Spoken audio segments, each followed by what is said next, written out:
Assalamualaikum warahmatullahi wabarakatuh. Perkenalkan, nama saya Arum Maharani Siswoyo. Saya dari kelas A2 dengan NIM 211F10200. Yang terhormat kepada Bunda Sugihartati SPD MPD selaku Ibu dosen pengampu mata kuliah Pendidikan Anak Disabilitas Masalah Sosial. Di sini saya akan menjelaskan tentang materi jenis-jenis anak penyandang masalah sosial, yaitu penyalahgunaan narkoba dan psikotropika pada materi kelompok 9. Langsung saja, pengertian masalah sosial. Masalah sosial merupakan kondisi yang tidak diinginkan ada di dalam masyarakat, karena dapat mengganggu ketentraman masyarakat dan diperlukan adanya tindakan sebagai hasil dari kesepakatan bersama untuk mengatasi atau memperbaikinya. Masalah sosial timbul karena adanya proses ketidaksesuaian antara unsur-unsur kebudayaan masyarakat yang membahayakan kehidupan kelompok sosial. Dapat dikatakan bahwa masalah sosial menyebabkan terjadinya hambatan dalam pemenuhan kebutuhan masyarakat. Suatu kondisi yang normal terdapat integrasi serta keadaan yang sesuai pada hubungan antara unsur-unsur masyarakat atau unsur-unsur kebudayaan. Apabila antara unsur-unsur tersebut terjadi bentrokan atau ketidaksesuaian, maka hubungan-hubungan sosial akan terganggu yang mengakibatkan kegoyahan dalam kehidupan kelompok atau masyarakat. Jenis-jenis masalah sosial. Yang pertama adalah kemiskinan. Kemiskinan merupakan suatu kondisi di mana terjadinya ketidakmampuan memenuhi kebutuhan dasar seperti makanan, pakaian, tempat berlindung, kesehatan, serta pendidikan. Kemiskinan ini disebabkan karena kelangkaan alat pemenuhan kebutuhan dasar atau sulitnya akses terhadap pendidikan dan pekerjaan. Masalah kemiskinan di masyarakat atau di ruang lingkup yang lebih luas kemudian akan menjadi masalah sosial karena mulai bertambah banyak. Kemiskinan sudah menjadi masalah yang global yang dialami oleh beberapa negara. Saat ini masalah kemiskinan di Indonesia menjadi permasalahan sosial karena hasil survei menunjukkan bahwa ada kenaikan pengangguran di Indonesia mencapai 2,67% dari jumlah awal, yakni sekitar 28 juta orang. Faktor pengangguran menjadi salah satu faktor kemiskinan karena permasalahan pada ekonomi. Masyarakat pada dasarnya membutuhkan alat untuk memenuhi kebutuhan hidupnya. Di Indonesia, penyebab kemiskinan dibagi menjadi dua faktor. Yang pertama, faktor internal. Faktor internal disebabkan oleh faktor dari dalam yang bisa menyebabkan kemiskinan. Orang dengan kategori miskin ini tidak berusaha mencari pekerjaan yang layak atau pendapatan dan tidak berusaha mengubah hidupnya keluar dari lingkup kemiskinan. Yang kedua, faktor eksternal disebabkan oleh faktor dari luar seperti kelompok referensi, keluarga, kelas sosial, kebudayaan. Faktor ini juga terjadi karena perubahan struktur sosial, kebijakan pemerintah, dan masih banyak lainnya. Jenis yang kedua yaitu kriminalitas. Kriminalitas merupakan suatu bentuk tindakan kejahatan atau perbuatan yang merugikan serta melanggar hukum yang berlaku di suatu negara. Istilah kriminalitas berasal dari bahasa Inggris, crime, yang berarti kejahatan. Dalam permasalahan kejahatan, dalam kriminalitas, Faktor ekonomi adalah faktor utama yang menjadi pemicu dari tindakan kriminalitas. Ada juga tindakan kriminalitas yang diistilahkan dengan cybercrime, yakni sebuah perbuatan yang melanggar hukum karena dilakukan dengan perantara internet yang berbasis kecanggihan teknologi. Karakteristik kejahatan dunia maya ini berbeda dengan kejahatan di dunia nyata, baik dari ruang lingkup, perilaku, sifat, dan modus. Jenis yang ketiga adalah ketidakharmonisan keluarga. Keluarga merupakan tempat bersosialisasi yang pertama dan utama bagi seorang anak, dan satu-satunya media sosial primer. Dan karena itu, keluarga memiliki peran sangat penting bagi pertumbuhan dan pembentukan kepribadian anak. Dalam keluarga, anak akan mendapatkan dasar-dasar penanaman nilai dan norma sosial, serta dalam keluarga, seharusnya anak mendapatkan pendidikan dan pengawasan yang lebih baik. Ketidakharmonisan keluarga juga merupakan salah satu faktor penyebab terjadinya perilaku menyimpang. Yang keempat, kesenjangan sosial. Kesenjangan sosial adalah suatu keadaan yang ada di dalam masyarakat yang menjadikan suatu perbedaan yang sangat mencolok. Fenomena ini hampir terjadi di semua negara di dunia, termasuk Indonesia. Yang menjadi faktor penyebab terjadinya kesenjangan sosial diantaranya adalah kemiskinan dan kurangnya lapangan pekerjaan. Yang kelima, yaitu kebodohan. Salah satu dampak negatif dari kebodohan adalah orang akan mudah untuk diperalat oleh orang lain. Selain itu, kebodohan akan membawa orang sulit meraih cita-cita yang tinggi. Kebodohan disebabkan oleh pendidikan yang rendah ataupun kurangnya pemerataan pendidikan. Meskipun tidak bisa dibilang masyarakat Indonesia masih terbelenggu kebodohan, namun dari hasil survei yang dilakukan oleh beberapa lembaga survei menempatkan kualitas SDM Indonesia masih rendah. Masyarakat kurang mampu serta masyarakat yang terisolir secara geografis merupakan anggota masyarakat yang rentan terhadap masalah ini karena sulitnya memperoleh akses pendidikan yang layak. Maju dan tidaknya sebuah negara sangat ditentukan oleh kualitas sumber daya manusianya.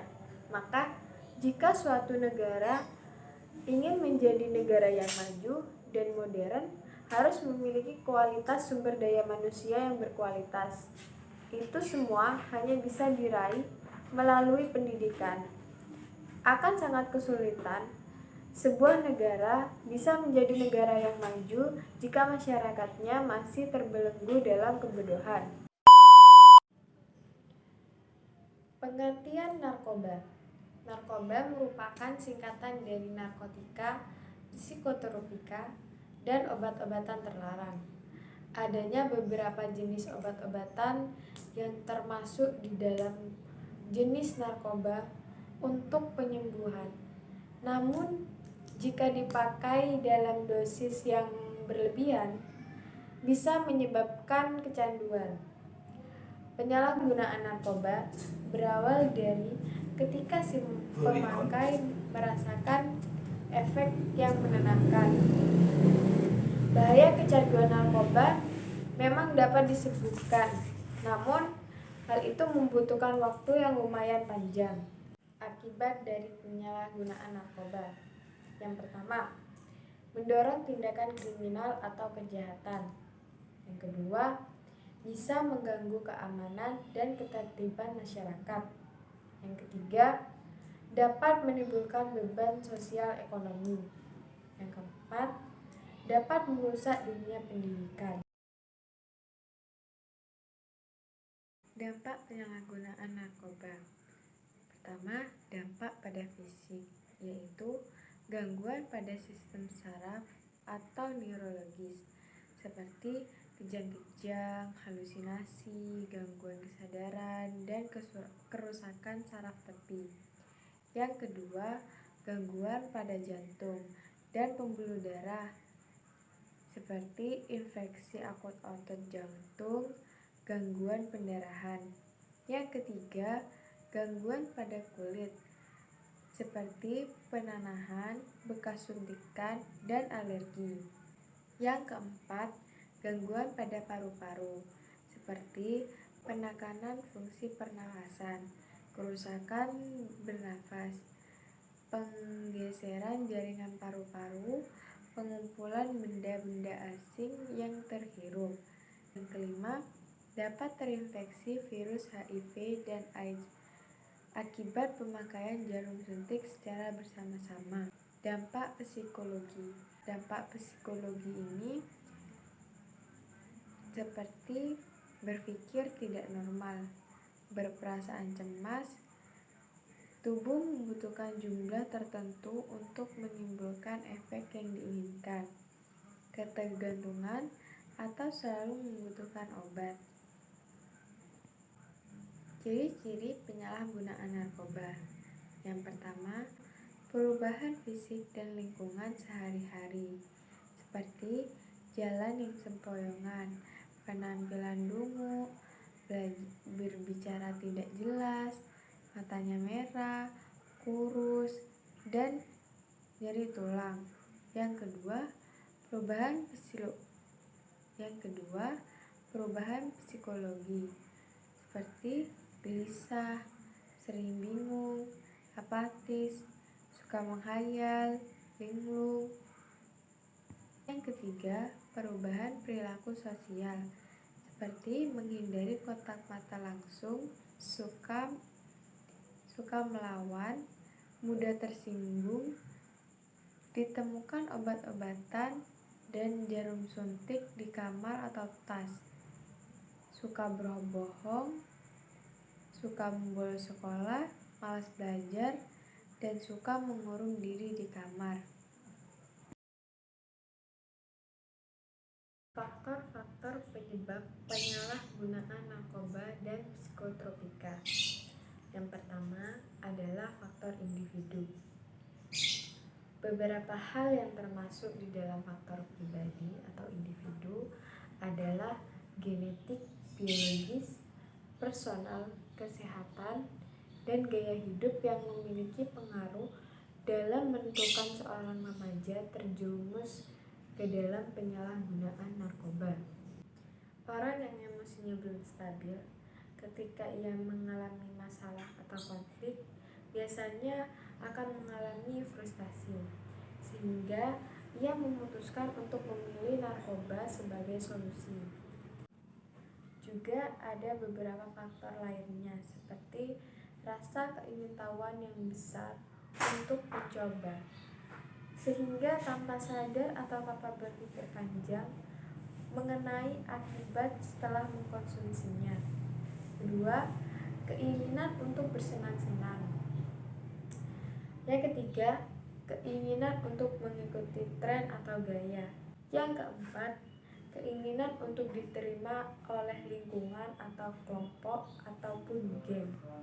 Yang kelima, lari dari kebosanan atau kesusahan hidup.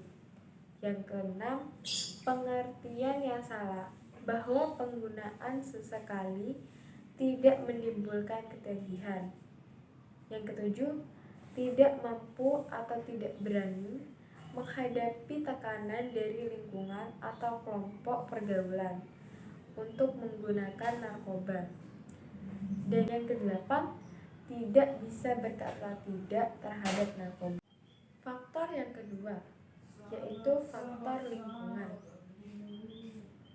Faktor lingkungan menjadi tiga.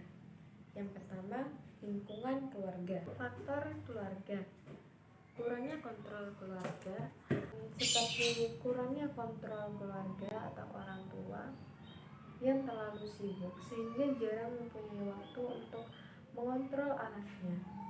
Biasanya Anak yang kurang perhatian dari orang tua akan cenderung mencari perhatian dari luar. Biasanya mereka juga mencari kesibukan bersama teman-temannya. Juga kurangnya penerapan disiplin dan tanggung jawab.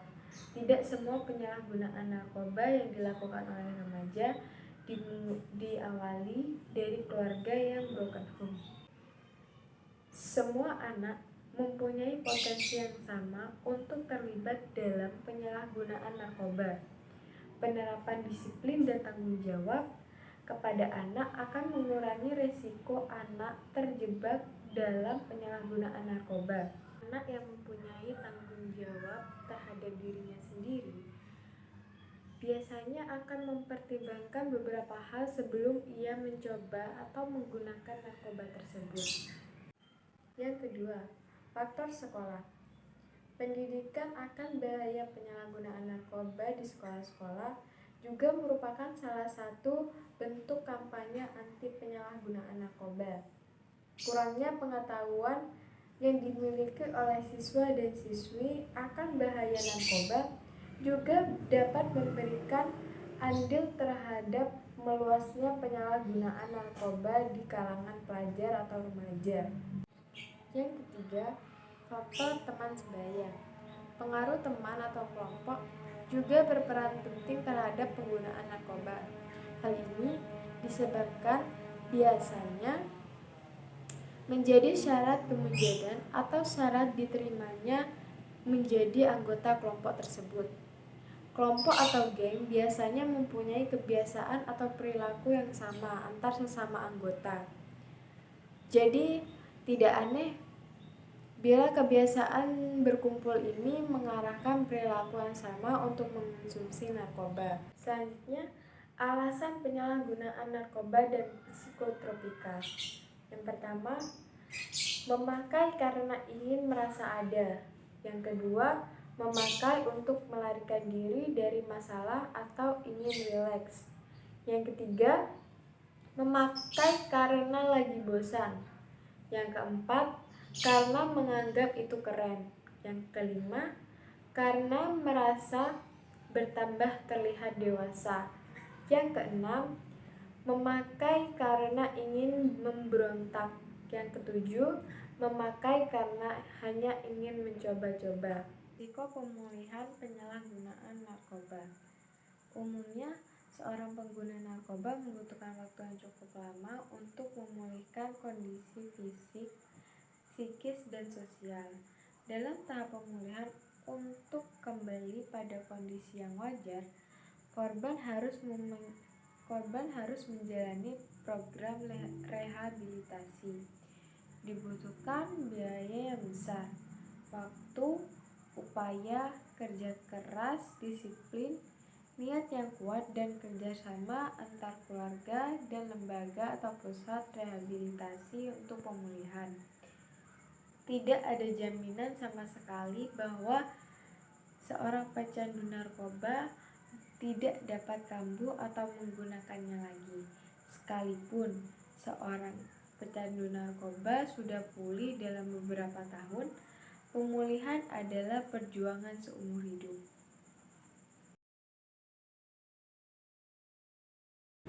Apakah pecandu narkoba bisa sembuh dengan total? Jawabannya bisa. Efek kecanduan dari narkoba bisa dihilangkan dengan cara rehabilitasi. Namun, biasanya membutuhkan waktu yang lumayan lama, tergantung pada kondisi psikis si pecandu. Banyak pasien-pasien yang mengalami kecanduan narkoba, banyak pasien-pasien yang sudah sembuh total. Kedua, bagaimana cara agar kita terhindar dari penyalahgunaan narkoba? Yang pertama, kita melakukan banyak kegiatan positif seperti mengaji atau berkumpul dengan teman-teman yang memiliki pengaruh positif atau mengerjakan tugas, dan banyak lagi. Yang kedua, memiliki lingkup pergaulan yang baik, karena pergaulan yang baik bisa membawa kita kepada hal-hal yang baik juga. Yang ketiga, memiliki pendirian yang teguh. Jika ada teman atau orang lain yang mengajak kita untuk mengonsumsi narkoba, maka kita harus menolak dengan tegas. Yang keempat, memilih teman. Mengapa remaja atau generasi muda menjadi sasaran utama para pengedar narkoba? Menurut Magdalena, karena kondisi psikologi mereka masih sangat labil. Selain itu, kebanyakan dari anak-anak ataupun remaja belum memahami atau kurang paham mengenai narkoba dan juga karena faktor gengsi. Apa yang menyebabkan kecanduan narkoba? Kecanduan merupakan suatu proses yang rumit, tapi satu hal yang dapat menyebabkan kecanduan adalah gangguan produksi hormon dopamin. Dopamin adalah hormon pembuat bahagia yang dilepaskan otak dalam jumlah banyak saat Anda menemukan atau mengalami suatu hal yang membuat kita senang dan puas. Entah itu makanan enak atau hubungan seks, menang judi, hingga obat-obatan zat yang menimbulkan efek ketergantungan seperti alkohol dan juga rokok. Apabila kadar dopamin yang dihasilkan oleh otak masih dalam batas normal, maka hal tersebut tidak akan menyebabkan kecanduan. Tetapi saat kita mengalami kecanduan, objek yang membuat kita kecanduan tersebut akan merangsang otak menghasilkan dopamin yang berlebihan. Narkoba memanipulasi kerja hipotalamus, bagian otak yang bertanggung jawab mengatur emosi dan suasana hati si pemilik tubuh. Narkoba membuat pengguna merasa sangat bahagia, bersemangat, percaya diri, hingga teler. Ini adalah akibat dari jumlah dopamin yang dilepaskan otak di luar batas toleransi. Efek membahagiakan ini akan membuat tubuh secara otomatis mengidam sehingga membutuhkan penggunaan obat yang berulang-ulang dalam dosis yang lebih tinggi lagi demi memuaskan kebutuhan akan kebahagiaan ekstrim tersebut. Penyalahgunaan obat dan zat terlarang yang berkepanjangan akan merusak sistem dan sirkuit reseptor motivasi, penghargaan otak, dan menyebabkan kecanduan. Bagaimana cara kita mengatasi kecanduan narkoba? Secara umum, itu dibagi menjadi 4 langkah. Yang pertama, pemeriksaan. Pemeriksaan tidak hanya dilakukan oleh dokter, tapi juga dengan terapis. Pemeriksaan ini bertujuan untuk mengetahui sejauh mana kecanduan yang telah dialami dan adakah efek samping yang muncul jika si pemakai mengalami depresi atau bahkan gangguan perilaku, maka terapis akan menyembuhkan efek tersebut, barulah melakukan rehabilitasi. 2. Detoksifikasi. Mengatasi kecanduan harus melalui beberapa tahapan, dan salah satunya cukup berat adalah detoksifikasi. Di sini, pengguna harus 100% berhenti menggunakan obat-obatan yang berbahaya tersebut. Reaksi yang akan dirasakan cukup menyiksa, mulai dari rasa mual hingga badan terasa sakit. Di samping itu, pecandu akan merasa tertekan karena tidak dapat asupan obat penenang yang dikonsumsi seperti yang biasanya. Selama proses detoksifikasi, dokter akan meringankan efek yang tidak mengenakan tersebut dengan memberikan obat. Di samping itu, Pecandu juga harus memperbanyak minum air agar tidak terkena dehidrasi serta mengonsumsi makanan yang bergizi untuk memulihkan kondisi tubuhnya. Lama proses ini sangat bergantung pada tingkat kecanduan yang dialami serta tekad yang dimiliki oleh si pemakai tersebut. Yang ketiga, stabilitas. Setelah proses detoksifikasi ini berhasil dilewati, selanjutnya dokter akan menerapkan langkah stabilisasi. Tahapan ini bertujuan untuk membantu pemulihan jangka panjang dengan memberikan resep dokter. Tidak hanya itu, pemikiran tentang rencana ke depan pun diarahkan agar kesehatan mental si pasien tetap terjaga dan tidak kembali terjerumus dalam bahaya obat-obatan terlarang. Yang terakhir adalah pengolahan aktivitas. Jika pasien sudah keluar dari rehabilitasi, pecandu yang sudah sembuh akan kembali dengan kehidupannya yang normal. Diperlukan pendekatan dengan orang-orang terdekat seperti keluarga dan juga teman agar mengawasi setiap aktivitas mantan pecandu narkoba ini. Tanpa dukungan penuh dari orang sekitar, keberhasilan dalam mengatasi kecanduan obat terlarang tidak akan lancar. Banyak pemakai yang sudah sembuh lantas mencoba menggunakan kembali obat-obatan tersebut karena pergaulan yang salah. Karena itu, pengolahan aktivitas sangat penting agar terhindar dari pengaruh negatif.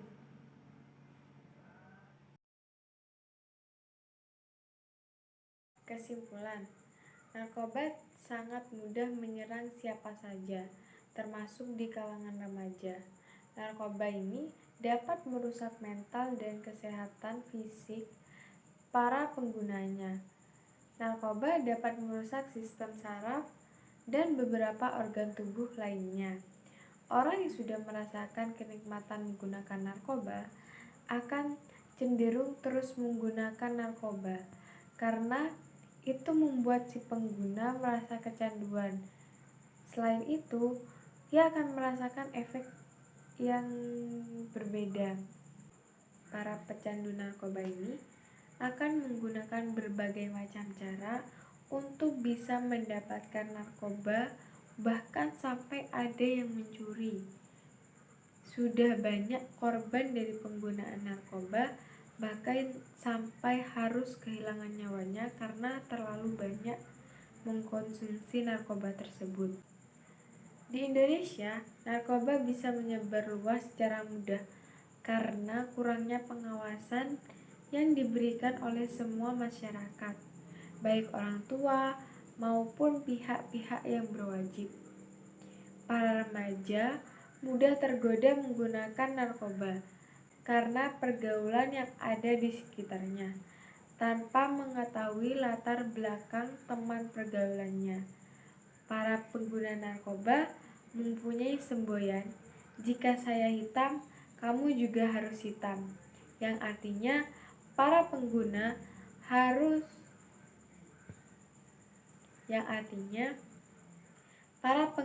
narkoba yang telah frustasi mengajak teman-temannya untuk mengkonsumsi narkoba bersama-sama.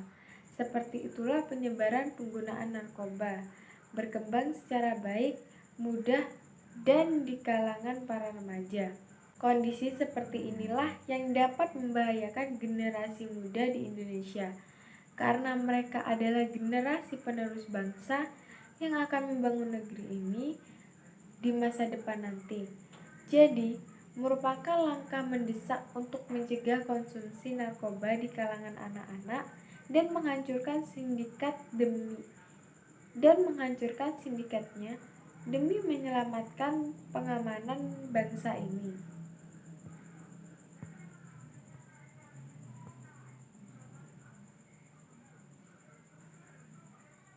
Agar anak tidak menjadi salah paham atas pergaulan, maka orang tua juga harus menjadi teman dan memberikan pengarahan serta pengawasan yang baik untuk anak, dan juga tidak terlalu mengekang atau mengikat anak.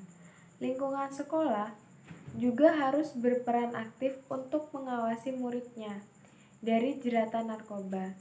Selain itu, lingkup sosial dan lingkungan sekitar kita harus bisa memberikan dampak yang positif dan juga memberikan kegiatan-kegiatan yang bermanfaat untuk remaja-remaja.